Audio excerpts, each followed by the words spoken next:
and seamless.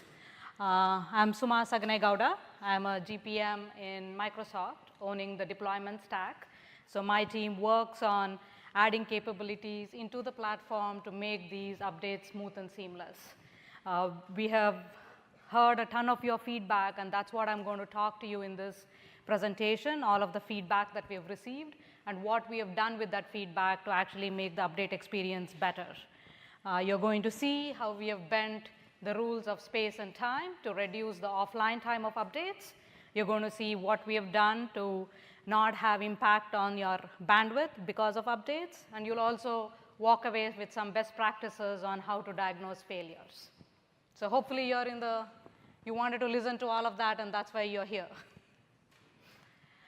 Before we begin, I just wanted to set some context. You might have seen these numbers already, but we do have an astounding number of Windows 10 updates happening. We have about 700 million devices already running Windows 10. And the recent rollout that we did with 1803 has been the fastest ever. So we've done about 250 million updates in just over 48 days. So customers are seeing Windows 10 as a way to get the latest and greatest capabilities in their platform. But you might still want to know, why do we need to stay current? Why do you need to take these feature updates and quality updates at the cadence that we've been distributing them? And I just wanted to give this context of why before we get into the meat of the presentation. What we are striving for is ensuring that you get the features in an agile manner. We want to ensure that the platform supports all of the hardware innovation that happens. So you get better performance, better stability, better battery life, so ultimately the users of your devices are happy. We want to ensure that we make continual improvements to the features, both for creativity and productivity, so your customers your employees can benefit from that. I was just in a talk, I think yesterday, where one of the customers was telling me that sometimes the employees actually want to be in the company or want to join the company because they see that you're using the latest and greatest features and capabilities. And we want to make sure we get that to you in a faster cadence, so it helps with your creativity and productivity. And last but not the least, all of the work we do to make Windows 10 secure. It has the best security features in it, which helps you thwart modern-day threats as well as zero-day attacks. So these are the key reasons why we recommend you stay current. And I just wanted to go through some terminology because I'm going to use these throughout the presentation as to what Windows as a service means. So basically, there are two types of updates. One is the quality update, other is the feature update. The quality update is the one that we release monthly like clockwork on Patch Tuesday. This has all of the security fixes in it, all of the reliability fixes in it, and basically there are no new features. And these are cumulative in nature. So basically, if you miss an update 1 month, you take the one next month, it'll have the fixes that we have done thus far. The feature updates are the ones that we release twice a year. These are the ones which has features and innovation and new capabilities in them. We do support in-place upgrade very heavily now, and we do test it thoroughly to make sure it's easy for you to take these updates. And we also provide these new features through the Insider program, so you can take a look at them before you deploy. But we've heard from you that it's been a bumpy road. Can I just see a show of hands? How many of you are already running Windows 10 in your environments? Wow, awesome. It was a much different story even last year at Ignite. How many of you are running the recent 1803 build? Oh, not bad either. How many of you think it's actually a smooth and seamless process to get there and it's a piece of cake to keep current? Okay, no wonder you're in this talk. So hopefully I'll give you some tricks of the trade and best practices to kind of help ease that pain, if you will. And this is kind of what we've heard from you about WAS and about Windows updates. It's basically the size is too big. It actually has a big impact on your bandwidth. The offline time is too long when we actually do the update, so it takes forever to do it. Diagnosing any of the failures is hard, so it's very difficult to figure out why an update failed. The frequency of updates, acquiring the content is not easy. There are issues with in-place upgrades, and so on and so forth. So I'm sure this is all familiar to you. what we are going to do in this talk is to kind of really talk through these challenges and talk about what we have done to help with actually making it easy to deploy these updates in a smooth and seamless manner. And when we think about these issues, this is what the team which works on this stack thinks about as to how to go about prioritizing these issues and getting you the fixes. Basically, we want to make sure this is the best way to stay secure. We want to ensure it is seamless to deploy. We want to provide you with the real utmost flexibility and control so you can take them at the pace that you want, either fast or slow. We want to ensure that we minimize end user disruptions and definitely get you the latest and greatest features and fixes. So this is kind of how we think about the stack, how we think about the problems in terms of going and fixing these problems. So let's kind of dig in. What I'm going to do through the rest of the presentation, now that the context has been set, is really kind of talk through the different processes of, or the flow of update, if you will. So when you do an update, I think you're familiar. There are like 3 main steps that I can think about. One is you need to get the update itself. Basically, you need to acquire the content.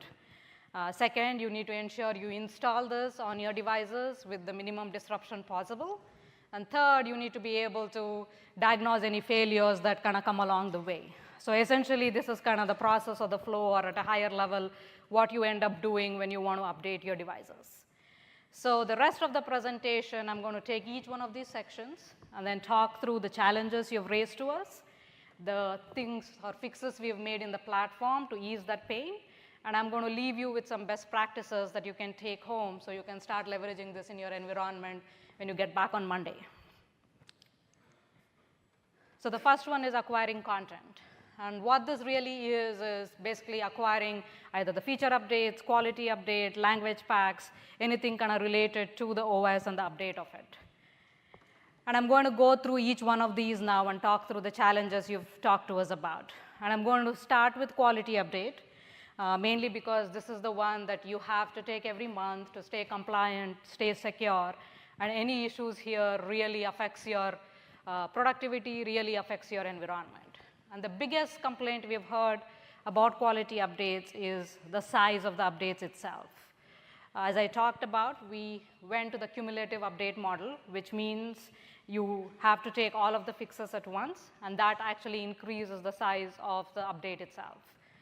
And so this has an impact on your bandwidth, this has an impact on your network. So over the last couple of releases, we actually have tried to fix issues here. We came up with the concept called Delta updates. Then we came up with Express updates to resolve the problem. But you still raise some issues to us around those as well. And the key challenges we've heard is, number one, the download size is large to your distribution points. So we optimized for reducing the payload down to the PC, because when we thought about, oh, the update size is huge, we assumed you were talking about the download to the PC, so that's what we went to optimize. But then we heard that, no, but you've actually made the download to the DP very big, so the first step itself is kind of blocked. Then we also heard that there is impact on the user's machines due to these updates, especially the quality updates. And basically, you needed to be on a certain baseline. So the way the Express technology worked is we would do the diff to the previous build, and that's how we optimized what we downloaded. So if you weren't current, then you weren't getting that benefit. So in order to address these challenges with the 1809 release that's going to come out any minute now, we actually have come up with a new quality update packaging mechanism. We've used some better compressing techniques, and now there is a single redistributable package that you can download. This actually also supports smaller downloads to your distribution points, and it ensures that you can get updated from any baseline. So you don't have to be on a particular build to get the benefit of the size here. Some key kind of benefits of this, or key improvements, is basically it's slightly larger than the Express quality update, but overall the size to the PC is still better. And since it supports all of the scenarios, it's kind of a net-net win. Second, it is much smaller in terms of the download to the distribution points. It's only approximately about 300 MB compared to the 8 to 11 GB that you had to download in the past. So this is a significant improvement.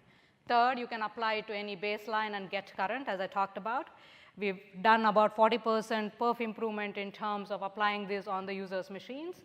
And lastly, since it's a single package, it doesn't have the chatty protocol that Express was using, so it actually does better with your bandwidth and network.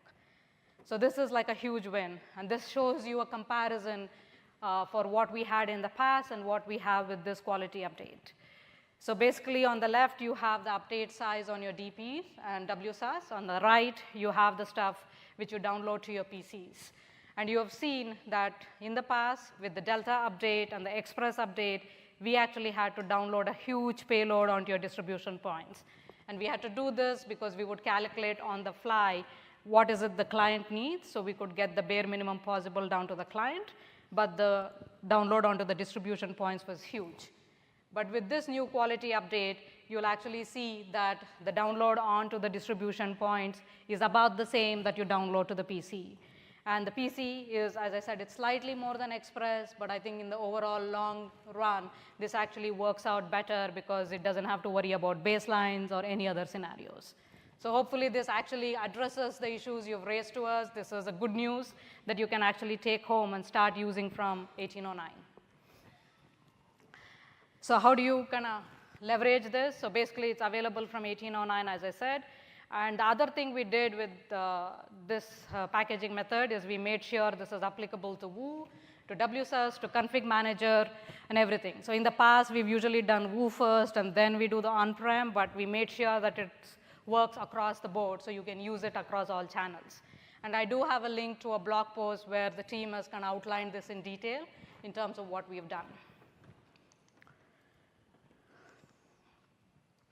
So now that we have taken care of quality updates, let's talk about feature updates. The key things that we have heard from feature update is, again, the size is huge. We release every 6 months, but of course, the payload size is big. It's about 3.5 to 3.8 GB, I think, in the past. The feature on demand on language pack content is not retained. When you do these in-place upgrades, you tend to lose them. And then there is no good way to actually get current and secure in the same step. So basically, I think if you were deploying the feature updates in your environment a few months after the update has come out, we have released quality updates on them. So you had to kind of do the feature update first and then do the quality update after, so causing multiple disruptions for your users. So our solution to solve all of these problems is for you to leverage the servicing-based method of doing updates and doing in-place upgrades in order to kind of get current. So that's our recommendation. If you do that, you will leverage the unified update platform. This is the platform that we've introduced to streamline servicing of devices across any type of Windows devices in an easy manner. So that's what we actually recommend you to do. The key benefits is you can get current and stay secure in one step. We make sure we retain all of your FODs and language pack content as part of the in-place upgrade so you don't lose them. We ensure that there is a reduction in the payload size. I'll just talk about that in a second. And you also get better user experiences in terms of notifications, deferral notifications, and active hours. So if you kind of use this, it does make the process of in-place upgrades and taking the feature updates seamless. So the download size, which is obviously a big issue here as well. I think, as I said, it used to be around 3.5 to 3.8. With UUP, we've actually brought down the size of feature update to about 1.8 to 2. I mean, it is still big because we do make a lot of changes in terms of features that we add. So we do have to kind of provide those changes to you, but we have reduced it down to about 1.8 to 2 GB. But the downside of that is actually it brings a heavy payload onto your DP again. And the reason is the same thing that I talked before, because we have to calculate the diffs for your machines and really kind of make the right application. And we also download all of the feature on demand and language pack content onto your DPs so we can make that experience seamless. So as a result of that, that payload is huge. This is something that we are actively working on to resolve. Right now it is still big, but we are working through to figure out how do we reduce that as well. We just had to do the quality update first because that actually affects you more immediately than the feature updates. In terms of availability, if you connect to WU and WOOFB, then you can use this already. For on-prem, WSUS, and config manager, we're going to come up with a public preview in fall. It's going to be announced, and you can start leveraging that even for your on-prem systems. And following the theme, here's kind of the best practices and recommendations that you can take home with you. Definitely sign up for the fall preview, fall public preview, so you can use this in your on-prem environments. And using this, you can actually do an upgrade from 1803 to 1809 using UUP. So you'll start seeing the benefits of that I talked about in the previous slide. And 1809 and onwards, you can leverage the benefits of the quality update that I talked about as well. So the next one, in terms of content I'm going to talk about is feature on demand and language pack. Feature on demand, for those of you who don't know, this is what we call as the optional components in Windows. Basically, we are in a quest to reduce the footprint of Windows, if you will, as we add more features. So what we are trying to do is things which are optional, things which are not needed by every user, we make them optional so you can only distribute it to the user that needs it. A good example is mixed reality. So it is a big payload, but not every user uses mixed reality. So why do you want to put that on every machine? So we made that into an optional component so you can actually download it only on those devices that you need. And language packs, I think you already know about.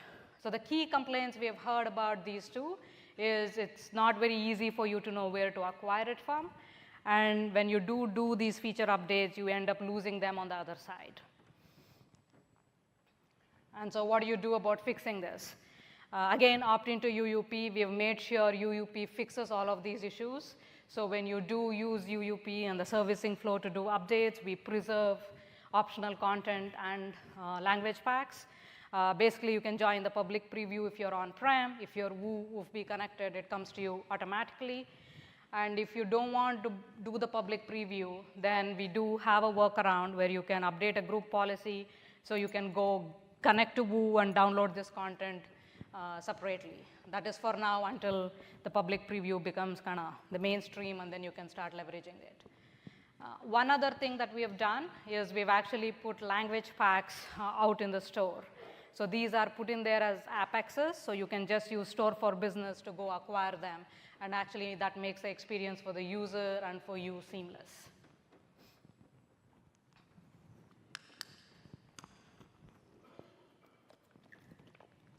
Okay, now that we've figured out how to acquire the content, there still is the question of, but updates do impact my network. They do consume a lot of network bandwidth, and they do create latency. And of course, that's no surprise. They are big. We've tried hard to make sure the size is small, but since we do make changes in them, they do end up running in the order of a GB or so that you have to download. So what we recommend is a multi-pronged approach to help address this problem. Number one is use caching. Shift the traffic to your edges. This can be using the peer-to-peer mechanism like DO, or by leveraging central caching that you already do. The second thing you can do is you can optimize the network by using this technology called NetPad. It basically is an interference prevention algorithm which makes sure that updates only use unused bandwidth. And I can talk to you a little more about that. But this is kind of a multi-pronged approach of, yes, we will do as much as possible to keep the payload size minimum, but these are the other techniques and features that we have so you can help reduce the bandwidth impact of updates. So the first one is DO. So what is DO? So basically, DO is the capability where you can actually distribute or acquire content from the edge as opposed to getting it from a centralized server. So it's a peer-to-peer distribution mechanism that actually works with the Windows Update service. So the PCs can actually acquire content from other machines in your same network as opposed to going to the cloud. We support all sorts of content with it. We initially started it out with supporting the update content, but now we support content from the store, the driver settings, as well as click-to-run Office content. And the way it works is if a PC needs to do an update, it talks to the DO service. It understands from the DO service where all the content is available. It could be on another content server, or it could be on other devices in the same private network. And once it has that information, it can actually go through those PCs and get that content. So it is actually getting it from within the network as opposed to getting it from the cloud. So that's kind of the benefit of DO. That's how you minimize the impact of DO on your bandwidth. And it also helps with the fact that the PCs which are caching this content can actually let the DO service know how long they've cached these things. So it actually, the DO service can orchestrate this appropriately.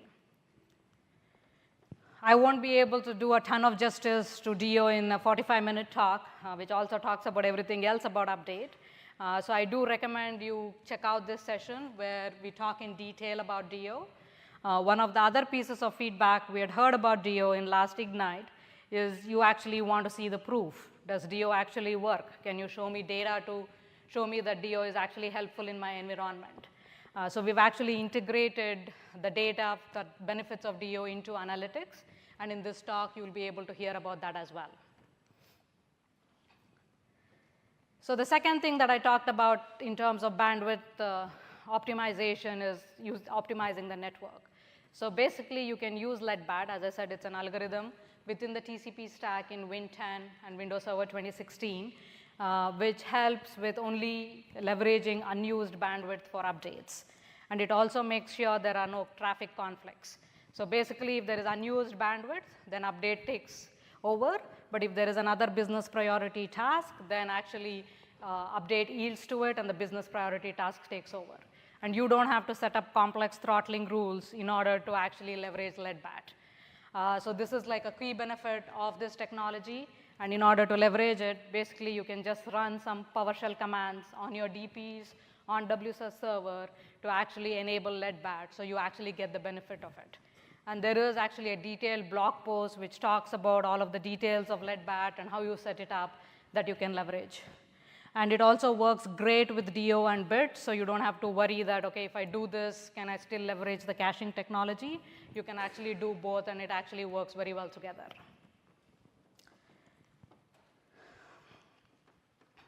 OK, so that was all about acquiring content. I think that was my biggest section, so hopefully the rest should go quicker. The second thing that we have heard about updates is actually the disruption updates cause for your users. Does anyone remember the spinning dots? Of course you remember.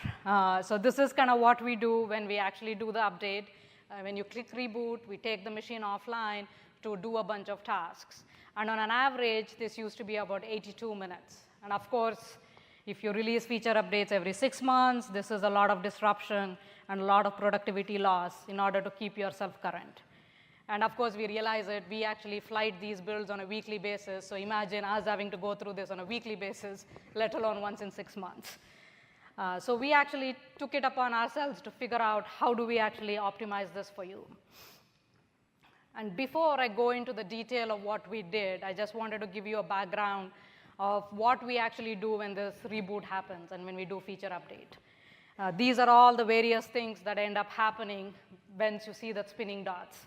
And yes, that's a number of operations that we do. No wonder it takes time. And in order to reduce the time, what we essentially did was to creatively try to figure out, as I said, bend the rules of space and time. We actually took a number of these actions which were getting done offline when the reboot is hit, and we moved them to online. So we actually do it when the user is on the machine. And these are the blue things that you see, and we're moving more and more as we go through every release. And what this essentially does is these activities happen when the user is using the machine. And we do this in low pri, so we don't affect the user. And we actually do it behind the scenes, so the user doesn't even know it's running. And we have actually done millions of updates starting 1709 with this technology, and we have not really seen any complaints from the user. What we do hear from consumers is, how come I clicked up reboot, and then even before I got my coffee, the reboot is done? So that's kind of the feedback that we have heard, and not really any complaints about the perf implications. And I'll show you some progress, but overall, we have actually achieved a 63% improvement in the offline time doing this technology that I just talked about. And this shows you release over release the improvements that we've done. Start in RS2 or 1703. I think it used to be on an average, as I said, 82 minutes.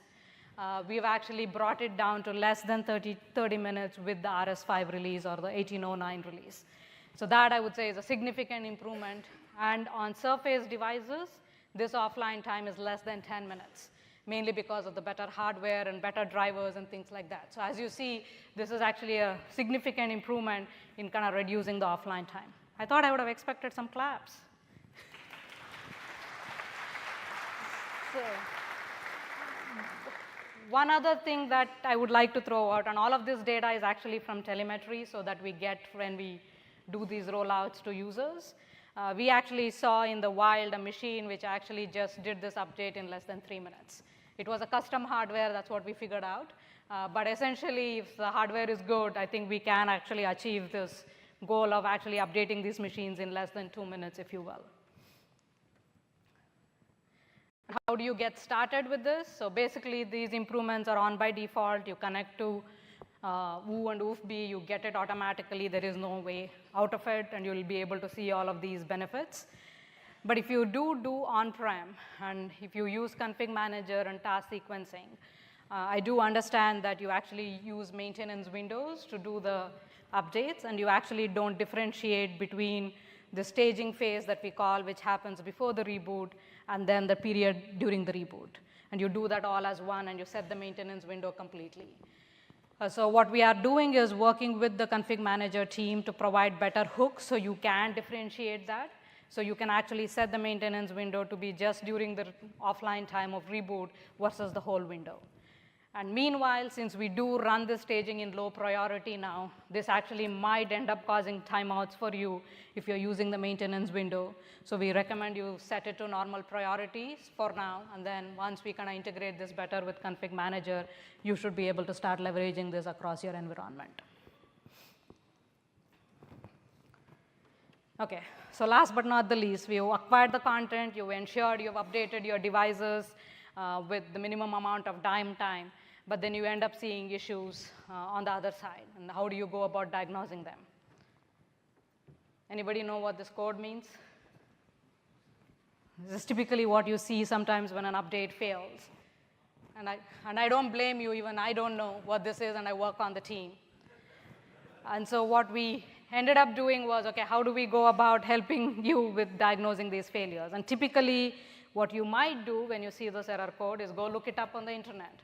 And of course, I don't think there's any good information there either. Then you call up your TAM, you call up support, and it takes weeks before you can figure out what exactly happened. And that's not the state that you want to be in. So we brought about this tool called Setup Diag. It's a command line tool that you can download. You can actually run this tool against your logs, or you can run it on a machine that has failed upgrade. And that will be able to tell you really what happened. So basically, I didn't want to go do a live demo, so I'm going to show you how it works with slides. Go run the tool, download it, run it against the logs, specify where you want to actually keep the output, and then you can open the output and then take a look at it. And basically, that's going to be able to tell you really what happened. So this particular error code, I don't know if you can see it, this is actually the output for this particular error code. It's actually a device hang, which caused the installation to fail.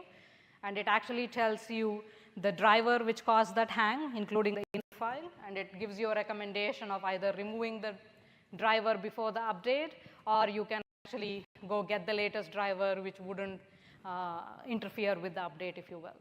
So for any kind of error, we actually kind of provide this information. We do continually look at telemetry and what we see when we do rollouts. As you know, we actually manage the rollouts for all of the consumers.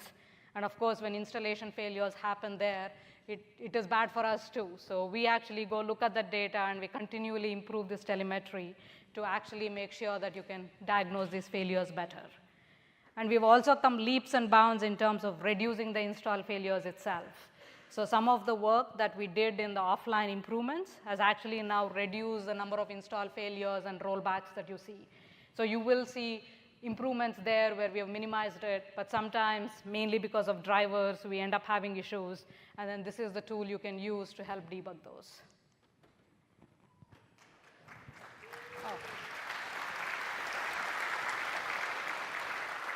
So this tool is available for you today. You can download it, and as I said, you can use it for any Win 10 upgrade. There are some known issues that we are actively working on, And the other thing that we want to do with this, we actually wanted to get it out there as soon as possible with a command line tool, but we are going to integrate this with analytics. We're going to integrate this with config manager, so you can actually see this information in the canvas that you're already managing the deployments. So you don't have to actually go to a separate place.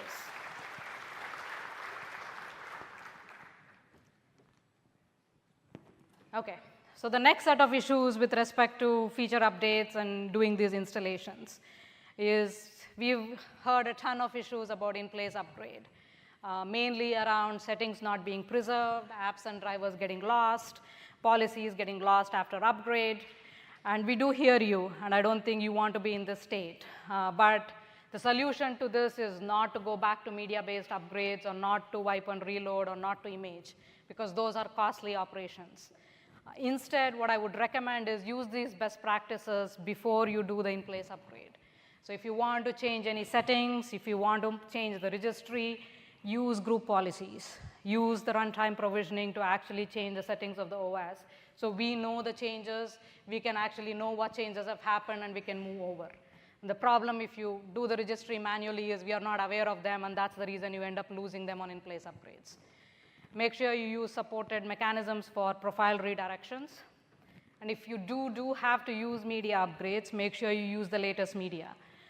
Don't use just the RTM media. We do release the media twice in a release, and these usually have fixes that we've even done for the update stack. So things like update failures or compatibility blocks will be removed if you use the refresh media, so that's going to help alleviate half the problems. And do not use custom images because they also come in the way of effective in-place upgrades.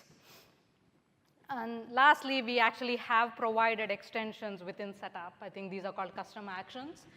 We released this in 1803. And you can use this to actually do post-upgrade activities. If you want to do any specific settings post-upgrade or do something with your apps and drivers, you can use these custom action scripts to actually go do that activity. And do leverage Windows Analytics. How many of you use Windows Analytics? Not that many. So there are a number of sessions here at Ignite. I think we also have a booth. So go take a look at it. It actually helps you understand compatibility problems so you can mitigate them or fix them or try to address them even before you go through the in-place upgrade process. So that's going to kind of help alleviate all of these problems after the fact. Okay. So now that you have followed all of these best practices, you did not encounter any install failures, you went and did the update, but then an app is not working on this new update, and your employee is complaining about it, and of course, it is a business critical app, and it is causing work stoppage issues, so what do?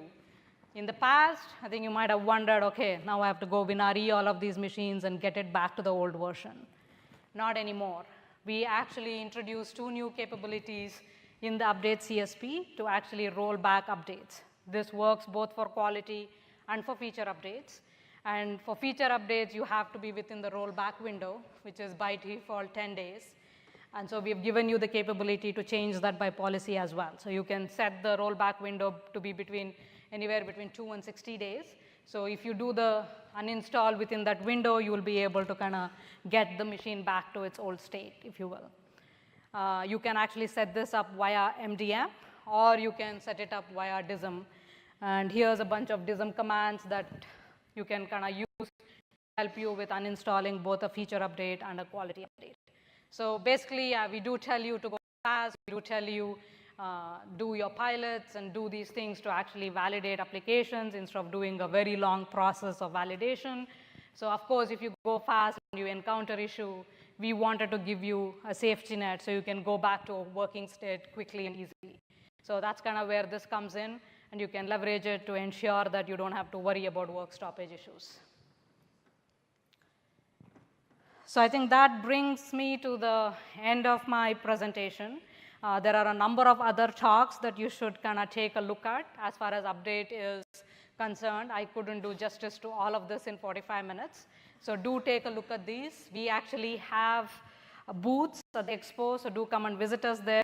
We also have an experts on Thursday that you can come and ask us questions. But then I did want to leave some room here because the update is a hot topic for you to ask me any questions that you want. I do have a couple of experts from my team, so if I'm not able to answer, they'll be able to help answer the questions for you. If you do working out, don't forget to fill out the evaluation. If you thought we heard all your feedback and delivered the tools, do let us know. Or if there's more work that we need to do, let us know that as well. So with that, I'll open it up for questions. I think there are mics, so if you guys can use the mics, that would be helpful.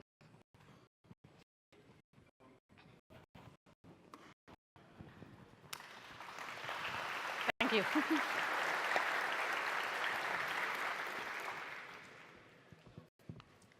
Mics aren't working. Oh, are they? Hello? Sure. Is this working? Oh, it is. You really shout into it. There we go. Hi. Can you go back to your slide at the end of the offline time section? You want me to go back to that? Yeah, there were 3 reasons at the bottom of the slide that would not work. You said... Sorry, I should have called that out. No.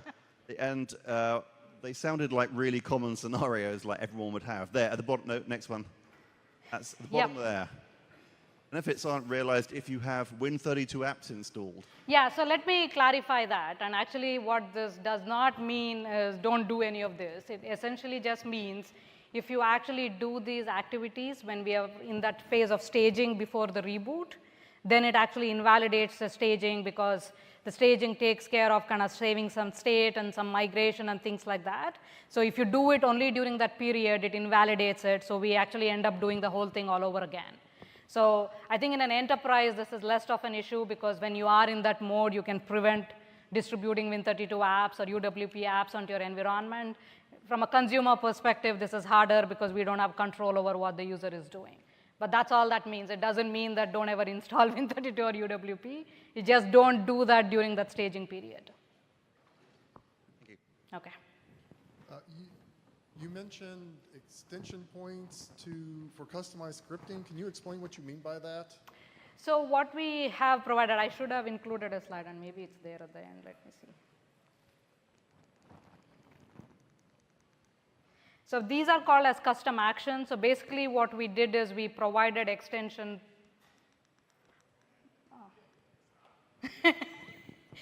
We provided these extension points within setup, so you can actually do things pre-upgrade, during upgrade, and post-upgrade, and you can actually kind of drop these scripts, these pre-installed scripts if you want in a certain location, and actually setup takes care of using this information and actually doing these activities. So this was our poor man's implementation of task sequence, if you will.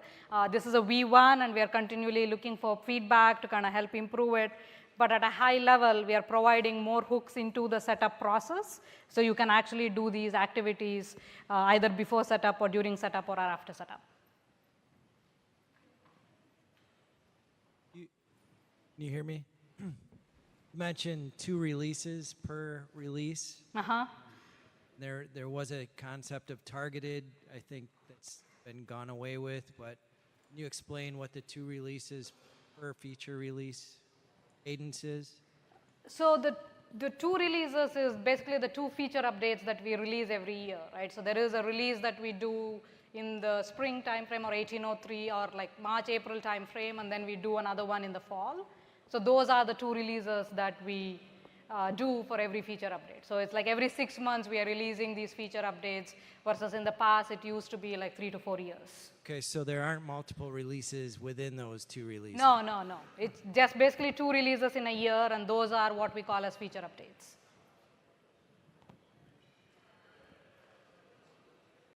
Any other questions? Okay. For the pre and post processing support, is that available now in configuration? Yes, it is actually there available since 1803, so you should be able to leverage it. Yep.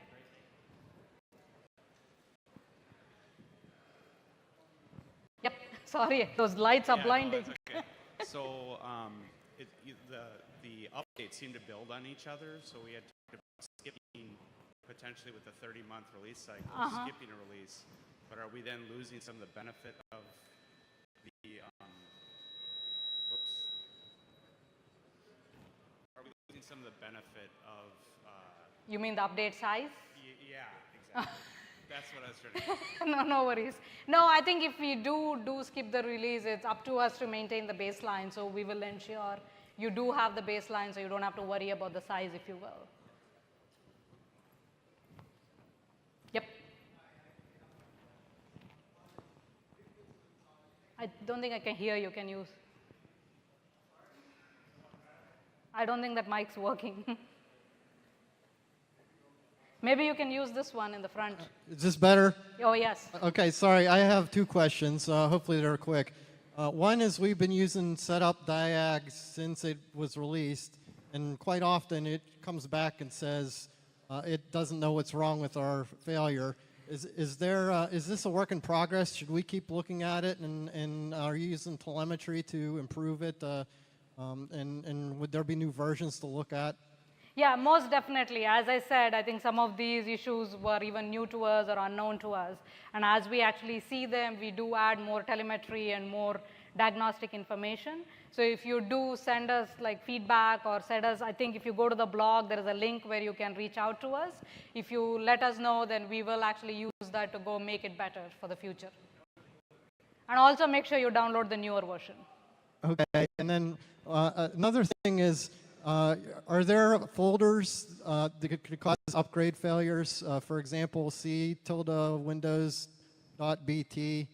There's a backup. So could a previous feature upgrade failure cause a future feature upgrade failure without cleaning up those folders? No, not really. So if you do encounter any issues, let us know and we can take a look.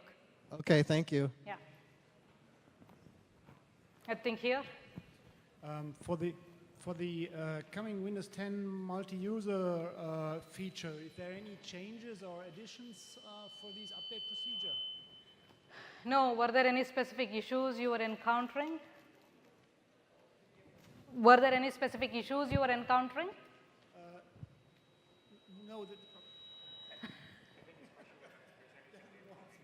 No, I mean, I think in terms of, I don't know, we think it should all just work fine. There is no specific feature for multi-user, if you will. The machines are, like, updates are device specific. They're not really user specific. Thank you. Yep. I don't think that mic is working. You want to use one of the others? Sorry about that.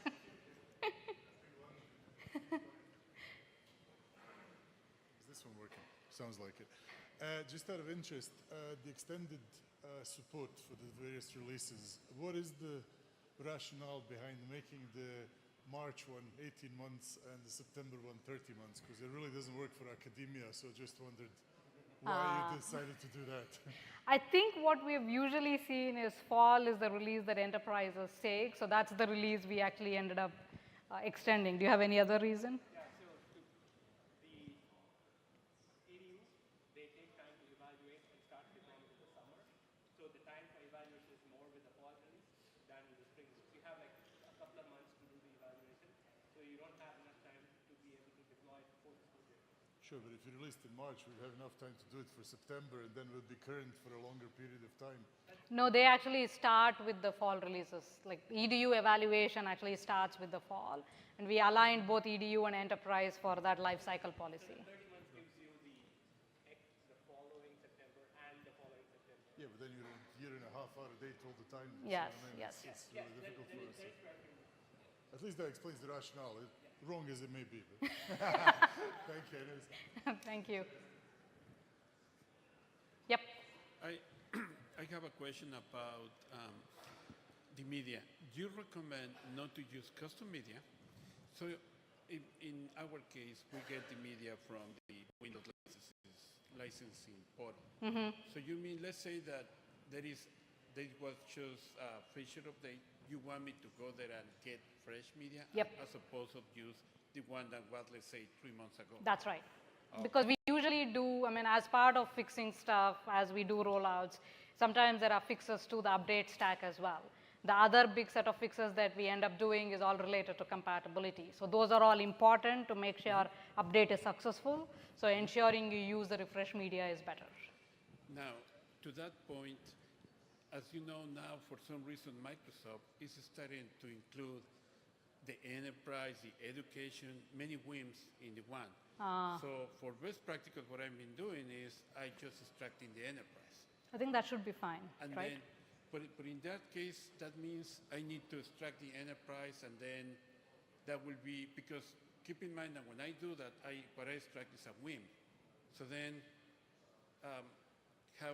well, I mean, if I use a test sequence, it should work. But if I was to burn my own media, then what would I do?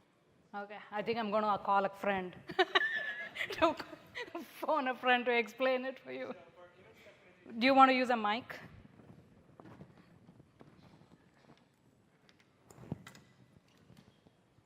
So when we say custom media, we actually say don't add drivers or settings into the media, and then use it for the upgrade. Instead, you can export the image, and you can extract only the enterprise edition out of it, and then you can use it. That is fine. Like if you end up installing newer version of the drivers into the image, or if you end up installing Win32 apps into the image and then try to do them for the upgrade, there are chances that your upgrade could fail if you have remnants of the same app in the old machine or drivers in the old machine. So that's what we mean by custom. Oh, okay. And just to clarify that point. So as you know, one of the features of SCCM is that you can apply offline updates to the WIMs that you have. Yes. What you're saying is do not use one of those. If I want to do an upgrade, I should get it straight from the website, not to do anything to it, and use it? You can install the offline updates that come from us, like the cumulative updates. You can install them into the image. In fact, when we end up releasing the media, we end up doing the same thing. But the difference is when you end up doing it yourself, you only install the cumulative update, and that does not include the stack updates or updates set up itself. We do have a mechanism as part of upgrade to be able to download them dynamically as long as you're connected to the internet. It doesn't work very well with Config Manager right now, and that's something that you're working to fix. But we ended up figuring out from more customers and even Config Manager experts that there are fixes that are there that they are not realizing or they're not able to take advantage of because they don't have the newer media. And that's why we recommend downloading the updated media. We know that it's not being released as frequently as we would like, and we're working on something that so we can have potentially every month we have a newer media that's released, but it is something to keep an eye on, right? During your pilot phase, it's okay to do it yourself. That way you don't have to worry about it, but as you do production deployments, try and download the latest version that's available and use it. Got it.